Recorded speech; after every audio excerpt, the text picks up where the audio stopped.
Viral kepanikan penumpang KRL saat tawuran di Kampung Bahari Jakut KRL sampai berhenti.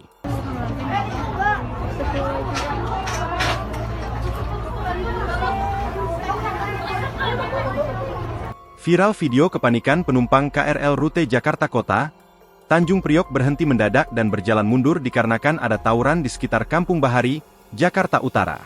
Peristiwa itu terjadi pada sore tadi sekitar pukul 18.58 waktu Indonesia Barat.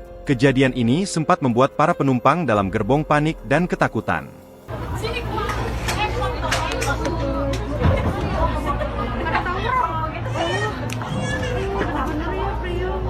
Beberapa balita menangis karena kaget dan takut akibat lemparan batu.